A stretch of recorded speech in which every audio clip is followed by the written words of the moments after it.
Subinda Amor Hawk. Subinda Amor Hawk. We want justice. Justice.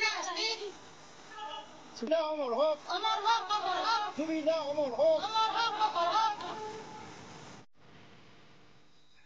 নমস্কাৰ লব আমি বঙাইগাঁও ডিষ্ট্ৰিক্টৰ শিঙিমাৰী গাঁও অঞ্চলৰ এটত অঞ্চলৰ আমি ৰাইজ আমি সকলোৱে অসমবাসী ৰাইজে আহিন মাহৰ সংক্ৰান্তিৰ দিনাখন আমি কাতি বিহু উদযাপন কৰোঁ এই দিনটোত আৰু কাতি বিহু উদযাপন কৰোঁ মানে পথাৰৰ মাজত আমাৰ যাতে চৰাই চিৰিকটি বা বিষাক্ত পোক পতংগই আমাৰ শস্যখিনি সেউজীয়া লহপহকৈ বাঢ়ি অহা শস্যখিনি যাতে নষ্ট কৰি নেপেলায় এই উদ্দেশ্যৰে আমি এই কি বুলি কয় এই কাতি বিহুটো উদযাপন কৰোঁ বা তাৰ আৰু মা লক্ষ্মীৰ চৰণত এই পথাৰৰ মাজত এগছি ঔটেঙাৰ বাকলিত চাকি লগাই দিওঁ।